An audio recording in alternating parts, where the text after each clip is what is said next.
What if I told you all that before Smash, before any of the most popular songs, before Americana, before all of that, there was a single song on one album that got so controversial they had to stop putting it on later releases. A song that was so violent, it was against presidency. The song was called "Kill the President" by the Offspring. It's their first. I personally like it. It's probably my favorite Offspring song. And yeah, I've talked about Smash before, but that's my favorite Offspring song. To understand "Kill the President," we need to go back to 1997. Offspring weren't already huge with their album Smash had exploded. One of the best independent albums of all time. Then came Ixnay and Hobie, which the band wasn't just a one-hit wonder. At the time, punk was still heavily complete with bands like Dead Kennedys and No Effects are already political in government. The Offspring weren't just political, and this is a shot of authority. This exactly happened with Kill the President. The song Kill the President with the lyrics of Kill the President with the lyrics saying with a world without leaders who start all the wars. And the song is basically saying it's not about killing a certain president. It's just about if they just murdered a president. That's legit the whole song. I swear. The song attacks political leaders and frustrates the government. And now, despite the title, many fans still use the classic punk song to call it violent. Punk hasn't already used shocking lines to get attention. The goal is often to make people uncomfortable and force them to think. The title alone guaranteed people would talk about it, and it did. If you look at old interviews, I remember there was one YouTube video about where there's a guy on they were on the news and they said, "You made a song about killing the president." Imagine hearing a song "Kill the President" on the radio. Even a punk singer, that's a bold title. And actually, it's a really good song. I'm not gonna lie. I'll put a link in the description to the sound. If you and you guys have SoundCloud, if you do, you don't even have to have a SoundCloud account. On SoundCloud, you can listen to it. I'll put the link in the description for you all. So if you all want to listen to it, you can. And please subscribe. I'm broke. I have no money. Part of punk rock's long tradition of challenging authorities. The controversy got bigger, even bigger after the 2000s, with major political events happening, like 9/11. More sensitive.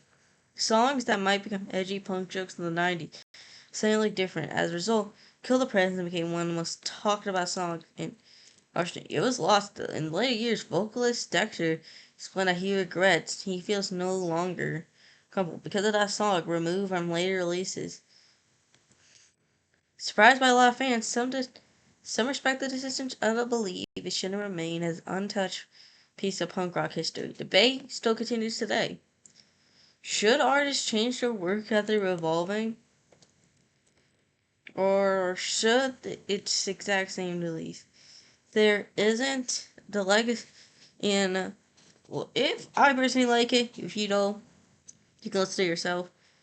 And it's rare because it's kind of hard to get the CD. Also, I personally have the CD. This is the original copy, not the original, but this is before they had the remove song. The cool thing is it has a warning and everything. I think I showed this before.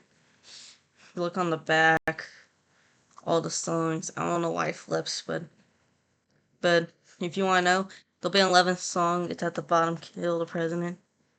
I know one thing I don't like about this camera is that it flips. I don't know. In my view, it flips. But then if you open it up, get all the lyrics here. I really did like Jennifer Lost the War. But right here in this corner, "Kill the President." The funny thing is, this video was planned way earlier. See, but because of changed culture over time, that what seemed shocking in the 1990s, 1995 actually, which is one of the most generational sets. And one of the main reasons why they had to remove it is because of their new pop review. Because songs like Pretty Fly for a White Guy, I Want You Bad, they went a little more kid friendly, which that's when they lost a lot of respect. Those songs, because they came more kid friendly, then they had to say, okay, they had to pull the plug on songs like that. And I don't think Offspring has, I haven't checked in a while, but I don't think Offspring has really released another album like that. And one day, I hope. Because the last album, I don't know.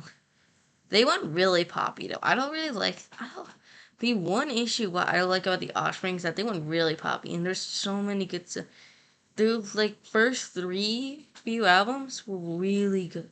But then they started releasing albums like Americana, all of that, and they kind of just, it's disappointing because I personally like their first four albums. They're self-titled, Ixnay, Smash, and Hombre, and after that, Yashing hadn't released a song like that, it's like Grudge. I like it. But what do you think? Was Kill the President a classic punk songs? If you enjoyed the video, please subscribe. Please subscribe. I'm broke. I do not have no money. If you don't want to subscribe to me, subscribe for that dog. So, hey. Also check some other videos by me. Maybe.